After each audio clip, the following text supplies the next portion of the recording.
नमस्कार दोस्तों, electrical technician channel में आपका स्वागत है। दोस्तों, आज का वीडियो हमारा सोलर सेल का वायरिंग हम किस प्रकार से हमारे घर में करेंगे उसके बारे में है। दोस्तों, यहाँ पे आप एक सोलर सेल देख रहे हैं। यहाँ पे जो हमने सोलर सेल का इस्तेमाल किए थे, यदि ये 12 वोल्ट का है तो यहाँ पे जो हम बैटरी का इस्तेमाल करेंगे वो भी हमारा 12 वोल्ट का बैटरी होगा। ठीक है दोस्तों, यहाँ पे जो हमारा बैटरी होगा उसका रेटिंग यानी कि वोल्टेज हमारा सोलर सेल के बराबर होना चाहिए। दोस्तों, ये जो हमारा सोलर सेल है, इसको यदि हमें इस बैटरी को चार्ज करने के लिए इस्तेमाल करना है तो यहाँ पे हम डायरेक्ट कनेक्शन नहीं करते हैं। यहाँ पे हमें एक सोलर चार्ज कंट्रोलर का इस्तेमाल करना पड़ेगा। ये हमारा सोलर चार्ज कंट्रोलर होता है। अब ये जो हमारा सोलर चार्ज कंट्रोलर है, इसके द्वारा हम बैटरी को चार्ज करेंगे। ठीक है, अब ये जो हमारा सोलर चार्ज कंट्रोलर है, इसको इनपुट पावर सप्लाई देने के लिए हम इस सोलर सेल का इस्तेमाल करेंगे। तो इसके लिए हम क्या करते हैं कि ये जो हमारा सोलर सेल है, इसका जो पॉजिटिव टर्मिनल होती है वहाँ से एक वायर को कनेक्ट करके लाएंगे, और जो हमारा सोलर चार्ज कंट्रोलर होती है उसका जो पहला टर्मिनल होता है यानी कि ये वाली टर्मिनल, इस टर्मिनल पे हम वायर को कनेक्ट कर देते हैं। ये जो हमारा पहला टर्मिनल होती है, इस टर्मिनल पे हम सोलर सेल का जो पॉजिटिव वायर होती है उसको कनेक्ट करते हैं। ठीक है दोस्तों, अब ये जो हमारा सोलर सेल है, इसका जो नेगेटिव वायर है उसको हम ले जाके इस दूसरे वाले टर्मिनल पे कनेक्ट कर देंगे। ये हमारा नेगेटिव टर्मिनल हो जाएगा। अब यहाँ पर हमने इसका कनेक्शन कर दिया तो यहाँ पे जो हमारा सोलर चार्ज कंट्रोलर था, इसको इनपुट पावर सप्लाई मिल गया सोलर सेल के द्वारा। ठीक है दोस्तों, अब यदि मुझे यहाँ पे बैटरी का इस्तेमाल नहीं करना है, यानी कि मुझे यदि इस सोलर सेल के द्वारा डायरेक्टली किसी बल्ब को या भी कोई इलेक्ट्रिकल इक्विपमेंट है जो डीसी से चलती है, यदि मुझे उसको कनेक्ट करना है तो मैं डायरेक्ट कनेक्ट कर सकता हूँ। यहाँ पे एग्जांपल के लिए मैंने आपको एक डीसी बल्ब दिखाया हूँ। ठीक है, अब यदि मुझे इस डीसी बल्ब को डायरेक्ट कनेक्ट करना है इसके द्वारा, यहाँ पे बैटरी का इस्तेमाल बैकअप के लिए किया जा रहा है, तो यहाँ पे मैं बैकअप का इस्तेमाल नहीं करना चाह रहा हूँ, तो मैं क्या करूँगा, यहाँ पे जो हमारा सोलर चार्ज कंट्रोलर था, इसका जो दो लास्ट टर्मिनल है यानी कि ये वाली टर्मिनल, ये वाली पॉजिटिव टर्मिनल होती है और ये नेगेटिव टर्मिनल होती है, ये आउटपुट पावर सप्लाई होती है डीसी के लिए। ठीक है दोस्तों, तो मैं क्या करूँगा, यहाँ से एक वायर को कनेक्ट करूँगा और इसको ले जाके हमारा जो बल्ब है उसको पॉजिटिव सप्लाई दे दूँगा। इसी प्रकार से ये जो दूसरा टर्मिनल है, यहाँ से एक वायर को कनेक्ट करके लेके जाऊँगा और इसको क्या करूँगा, बल्ब को नेगेटिव सप्लाई दे दूँगा। ठीक है दोस्तों, अब यदि मैं इस प्रकार से कनेक्शन करता हूं तो यहाँ पे जो हमारा सोलर सेल का आउटपुट वोल्टेज मिलता है वो सीधे ही इस बल्ब को मिल जाएगा, जिससे जितने टाइम ये हमारा सोलर सेल वोल्टेज को प्रोड्यूस करेगा उतने टाइम हमारा बल्ब ग्लो करेगा। लेकिन यदि रात होती है तो ये रात में हमारा जो बल्ब है वो ऑफ हो जाएगी, क्योंकि रात में हमारा जो सोलर सेल होती है वो काम नहीं करता। दोस्तों, आपके मन में एक सवाल आ रहा होगा कि यहाँ पे हम सोलर चार्ज कंट्रोलर का इस्तेमाल क्यों कर रहे हैं। दोस्तों देखिए, यहाँ पे हम सोलर चार्ज कंट्रोलर का इस्तेमाल इसलिए कर रहे हैं क्योंकि यहाँ पे जो हमारा सोलर सेल होता है वो दिन के समय में अलग अलग वोल्टेज को प्रोड्यूस करता है। यानी कि यदि हमारा जो धूप है यानी कि सनलाइट है वो नॉर्मल कंडीशन में, तो ये जो हमारा सोलर सेल है वो 12 वोल्ट प्रोड्यूस करेगा। लेकिन यदि हमारा जो धूप है वो कड़कती धूप है तो उस कंडीशन में ये जो सोलर सेल है वो ज़्यादा वोल्टेज प्रोड्यूस करेगा। आपको यहाँ पे मैं बता दूँ कि ये जो हमारा सोलर सेल है ये 20 वोल्ट तक वोल्टेज को प्रोड्यूस कर सकता है। अब यदि मैं इसको डायरेक्ट 20 वोल्ट दे दूँ तो हमारा जो बैटरी है वो डैमेज हो सकता है, या फिर जो इक्विपमेंट हम कनेक्ट करेंगे वो भी डैमेज हो सकता है। इसलिए यहाँ पे हमें सोलर चार्ज कंट्रोलर का इस्तेमाल करना पड़ेगा। ये जो सोलर चार्ज कंट्रोलर है वो वोल्टेज को नियंत्रित करेगा, यानी कि आउटपुट वोल्टेज जो देगा वो कांस्टेंट वोल्टेज देगा। ठीक है दोस्तों, अब देखिए, अब यहाँ पे मैंने आपको बता दिया कि किस प्रकार से यदि हमें बिना बैटरी का इस्तेमाल किए डीसी अप्लायंस को कनेक्ट करना है तो कैसे करेंगे। ठीक है, अब यदि मुझे यहाँ पे बैटरी को भी कनेक्ट करना है तो देखिए कैसे करेंगे।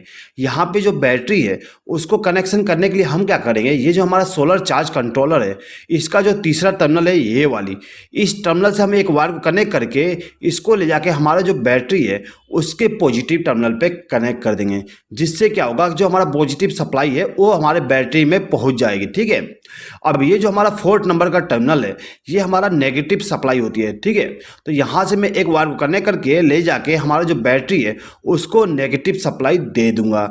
तो यहाँ पे हमने कनेक्शन कर दिए। ठीक है दोस्तों, तो यहाँ पे हमारा जो सोलर चार्ज कंट्रोलर था उसमें जितने भी कनेक्शन करने थे वो कंप्लीट हो गया। अब दोस्तों यदि आप इस प्रकार से कनेक्शन करते हो तो आपका जो सोलर सेल है वो यदि धूप में है यानी कि वोल्टेज को प्रोड्यूस कर रहा है तो क्या होगा, यहाँ पे जो हमारा सोलर चार्ज कंट्रोलर है वो इस बैटरी को भी चार्ज करेगा और कुछ हिस्सा इस बल्ब को देगा, जिससे कि ये जो बल्ब है वो ग्लो करेगा। अब यदि ये जो बल्ब है उसका लोड ज़्यादा है इस सोलर सेल से, तो उस कंडीशन में क्या होगा, हमारा बैटरी चार्ज नहीं होगा, जितने भी पावर सप्लाई प्रोड्यूस होगा वो सीधे इस आउटपुट में चली जाएगी। ठीक है। अब यदि हमारा जो आउटपुट लोड यानी कि लोड जो हम कनेक्ट किए हैं यहाँ पे वो यदि कम है तो उस कंडीशन में हमारा बैटरी चार्ज होती है। ठीक है दोस्तों, यहाँ पे आप लोड कनेक्ट करने से पहले आपको ये मालूम होना चाहिए कि आपका जो सोलर सेल है वो कितने वाट का है और उस वाट के हिसाब से हम यहाँ पे लोड को भी कनेक्ट करते हैं। ठीक है दोस्तों।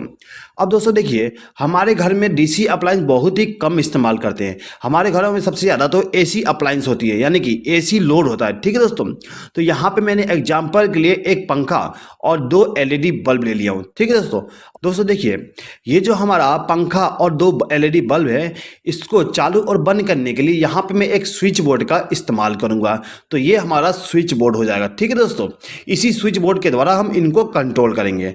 अब दोस्तों देखिए, ये जो हमारा पंखा है और जो एलईडी बल्ब है ये एसी सप्लाई से चलने वाली है। ठीक है दोस्तों, और यहाँ पे हमारे पास एक बैटरी है।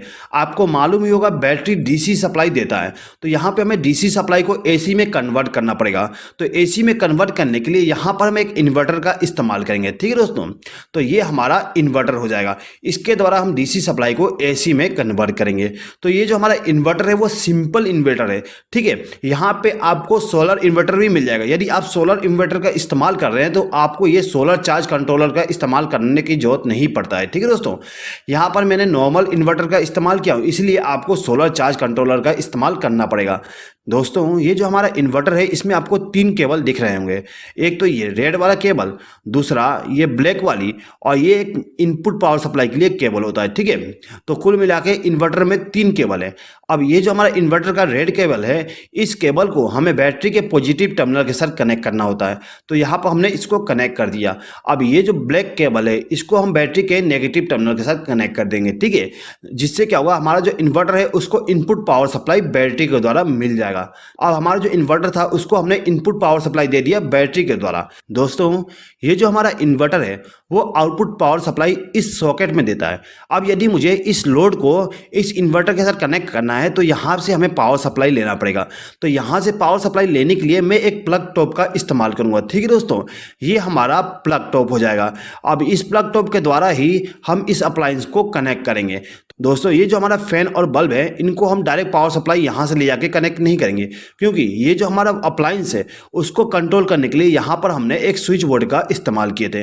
तो यहाँ से जो हमारा प्लग टॉप है उसमें से एक वायर को कनेक्ट करेंगे और इसको ले जाके हमारा जो स्विच बोर्ड है उसके किसी भी एक स्विच के साथ कनेक्ट कर देंगे। ठीक है दोस्तों, जिससे क्या हुआ, ये जो हमारा स्विच बोर्ड है इसमें फेस सप्लाई आ जाएगी इन्वर्टर के द्वारा। ठीक है दोस्तों। अब दोस्तों एक चीज़ हमेशा याद रखिएगा, यहाँ पे आपका जो प्लग टॉप है उसका जो दाहिना पिन है उस दाहिने पिन पे आपको फेस सप्लाई मिलता है। ठीक है, तो ये जो दाहिना पिन है इस पिन पे आपको फेस वाली वायर को कनेक्ट करना है। ठीक है दोस्तों।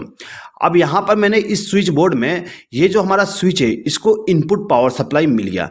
अब ये जो स्विच है इस स्विच का इस्तेमाल मैं इस फैन के लिए करूँगा, यानी कि इस फैन को यदि मुझे चालू करना है तो इस स्विच को प्रेस करके चालू करूँगा।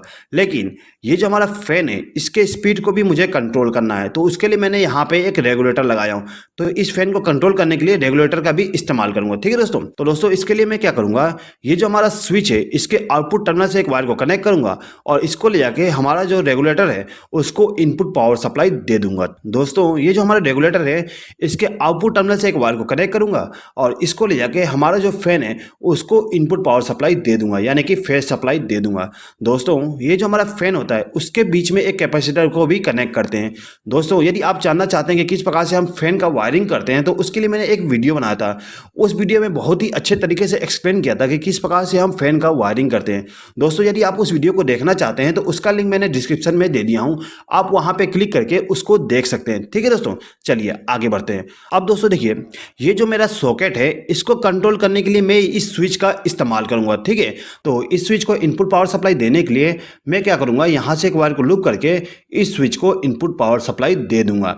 अब ये जो हमारा स्विच है इसके आउटपुट टर्मिनल से एक वायर को कनेक्ट करूंगा और इसको लेके हमारा जो सॉकेट है उसके दाहिने वाले पिन के साथ कनेक्ट कर दूंगा। ठीक है दोस्तों, तो यहाँ पे हमारा जो सॉकेट था उसको फेज सप्लाई मिल गया। अब दोस्तों देखिए, ये जो हमारा बल्ब है ये वाली, इस बल्ब को कंट्रोल करने के लिए मैं इस स्विच का इस्तेमाल करूंगा। तो इस स्विच की तरह हम कैसे इस बल्ब को कंट्रोल करेंगे देख लीजिए। ये जो स्विच है इसको इनपुट पावर सप्लाई देने के लिए यहाँ से एक वायर को कनेक्ट करूंगा और ये जो स्विच है इसके इनकमिंग टर्मिनल पे कनेक्ट कर दूंगा। अब ये जो हमारा स्विच है इसके आउटगोइंग टर्मिनल से एक वायर को कनेक्ट करूंगा और इसको ले आके हमारा जो बल्ब है उसको फेज सप्लाई दे दूंगा। ठीक है दोस्तों, अब दोस्तों देखिए, ये जो हमारा दूसरा बल्ब है इसको कंट्रोल करने के लिए इस स्विच का इस्तेमाल करूंगा। तो इसको भी सेम कनेक्शन करूंगा, यहाँ से एक वायर को कनेक्ट करके इस स्विच को इनपुट पावर सप्लाई दे दूंगा और इसके आउटगोइंग टर्मिनल से एक वायर को कनेक्ट करके इस बल्ब को हम फेज सप्लाई दे देंगे। तो यहाँ पे हमारा जो फेज सप्लाई का कनेक्शन था वो कंप्लीट हो गया। ठीक है दोस्तों, यदि आपको ये वीडियो पसंद आता है तो प्लीज़ इस वीडियो पे आपका प्यार और सपोर्ट दिखा दीजिएगा।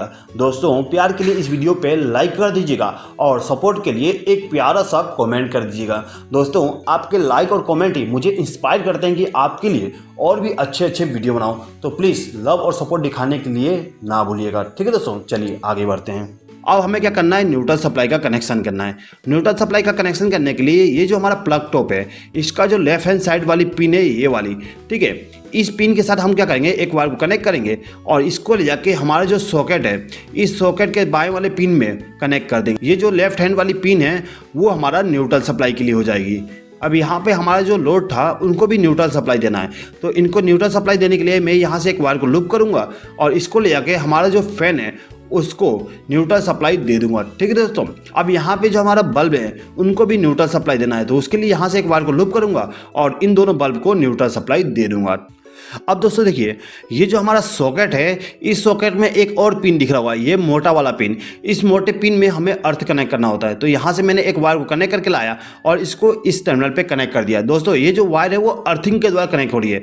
अर्थिंग हम क्या करते हैं, बिजली के खंभे से लेके आते हैं या फिर हमारे घर में एक रोड को जमीन के अंदर गाड़ के अर्थ को कनेक्ट करते हैं। दोस्तों, यदि आप अर्थिंग के बारे में जानना चाहते हैं तो उसके लिए मैंने एक वीडियो बनाया, उस वीडियो का लिंक मैं डिस्क्रिप्शन में दे दूंगा, आप वहाँ पर क्लिक करके देख सकते हैं, यानी कि जानकारी ले सकते हैं। ठीक है दोस्तों, चलिए आगे बढ़ते हैं। अब दोस्तों देखिए, ये जो हमने यहाँ पे इन्वर्टर का इस्तेमाल किए थे, इस इन्वर्टर में एक और एडिशनल बेनिफिट है। क्या एडिशनल बेनिफिट है दोस्तों, देख लीजिए। ये जो इन्वर्टर है इस इन्वर्टर को हम एसी पावर सप्लाई के द्वारा भी चार्ज कर सकते हैं, यानी कि एसी पावर सप्लाई देने पे यहाँ पे आउटपुट पावर सप्लाई मिलेगा इस बैटरी को चार्ज करने के लिए। ठीक है, तो कैसे इसको चार्ज करेंगे उसको बारे में भी समझ लिए। यहाँ पे हमें इन्वर्टर को एसी पावर सप्लाई से चार्ज करने की जरूरत क्यों है दोस्तों, समझ लीजिए। दोस्तों, ये जो हमारा सोलर सेल है वो केवल धूप में काम करता है, यानी कि इस सोलर सेल पे यदि रोशनी पड़ती है तो ये क्या करेगा, वोल्टेज को प्रोड्यूस करेगा, जिससे हमारा जो बैटरी है जो है वो चार्ज होगा। अब यदि हमारा जो सीजन है वो बरसात का या फिर ठंड का मौसम है तो उस बरसात के मौसम में या फिर ठंड के मौसम में क्या होता है, धूप बहुत कम निकलता है, जिसके कारण से हमारा जो बैटरी है वो अच्छे से चार्ज नहीं हो पाता। उस कंडीशन में हमें इस बैटरी को चार्ज करने के लिए एसी पावर सप्लाई की जरूरत पड़ेगा। ठीक है, तो यहाँ पे मैं आपको बता देता हूँ कि कैसे चार्ज करोगे। ठीक है दोस्तों, तो दोस्तों ये जो हमारा इन्वर्टर है इसको एसी पावर सप्लाई द्वारा चार्ज करने के लिए यहाँ पर हम एक सॉकेट का इस्तेमाल करेंगे। ठीक है दोस्तों, ये जो सॉकेट है इस सॉकेट को इनपुट पावर सप्लाई देने के लिए यहाँ पे मैं एक एमसीबी का इस्तेमाल करूँगा। अब ये जो हमारा एमसीबी है इस एमसीबी में जो इनपुट पावर सप्लाई होगा वो मेन पावर सप्लाई होगा, यानी कि जो बिजली के खंभे से पावर सप्लाई आती है उसको हम देंगे। ये जो हमारा एमसीबी था उसके एक टर्मिनल पर मैंने फेज सप्लाई कनेक्ट कर दिया और दूसरे टर्मिनल पर न्यूट्रल सप्लाई कनेक्ट कर दिया। अब ये जो हमारा एमसीबी है इसके आउटगोइंग टर्मिनल से मैं क्या करूंगा, न्यूट्रल सप्लाई को कनेक्ट करूंगा और इसको ले जाके हमारा जो सॉकेट है उसको न्यूट्रल सप्लाई दे दूंगा। ठीक है, अब यहाँ पे जो हमारा फेज वाली टर्मिनल है उसमें से एक वायर को कनेक्ट करूंगा और इसको ले जाके ये जो हमारा स्विच है इसको इनपुट पावर सप्लाई दे दूंगा। अब मैं क्या करूंगा, ये जो हमारा स्विच है इसके द्वारा मैं इस सॉकेट को कंट्रोल करूंगा। तो उसके लिए क्या करूंगा, यहाँ से आउटपुट सप्लाई से एक वायर को कनेक्ट करूंगा, इस सॉकेट को फेज सप्लाई दे दूंगा। दोस्तों, यहाँ पे जो कनेक्शन था मैंने उल्टा कर दिया हूँ, यानी कि फेज सप्लाई को मैंने बाएं वाले पिन पे कनेक्ट कर दिया और न्यूट्रल सप्लाई को दाएं वाले पिन पे।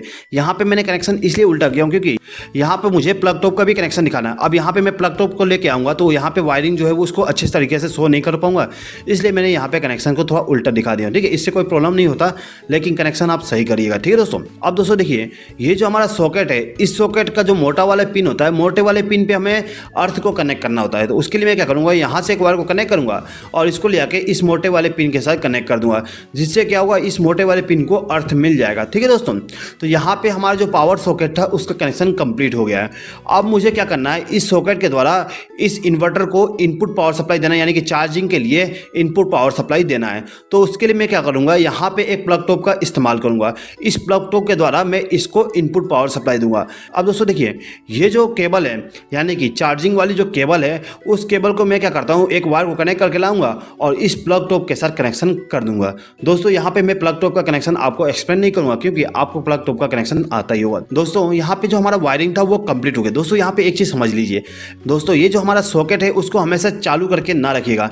यहाँ पे चालू करके इसलिए नहीं रखिएगा, क्योंकि यहाँ पे यदि इसको चालू करके रखते हैं तो ये जो हमारा इन्वर्टर है वो पावर सप्लाई यहाँ से लेके डायरेक्ट पावर सप्लाई चार्जिंग के लिए इस बैटरी को देगा, जिससे क्या होगा, यहाँ पे हमारा जो सोलर सेल था वो भी इसको चार्ज करेगा बैटरी को, और यहाँ से भी चार्जिंग वोल्टेज मिलेगा, जिससे ये जो बैटरी है वो हमारा ख़राब हो सकता है। ठीक है, हम इस प्लग टॉप का इस्तेमाल उसी टाइम करेंगे जब हमारा जो सोलर सेल है वो वर्क ना करे, यानी कि यहाँ पे जो हमारा प्लग टॉप है उसका इस्तेमाल हम केवल बरसात के टाइम पे या फिर ठंड के टाइम पे करेंगे, जब हमारा सोलर सेल वर्क ना कर रहा हो। ठीक है दोस्तों, हमें केवल एक टाइम पे एक ही चार्जिंग इनपुट का इस्तेमाल करना है। ठीक है दोस्तों, तो दोस्तों आई होप कि आपको ये वीडियो पसंद आया होगा। दोस्तों यदि आपको ये वीडियो पसंद आया तो प्लीज़ इस वीडियो पर लाइक, शेयर और कमेंट कर दीजिएगा, और यदि अभी तक आपने हमारे चैनल को सब्सक्राइब नहीं किया तो सब्सक्राइब भी कर लीजिएगा। इस वीडियो को देखने के लिए धन्यवाद।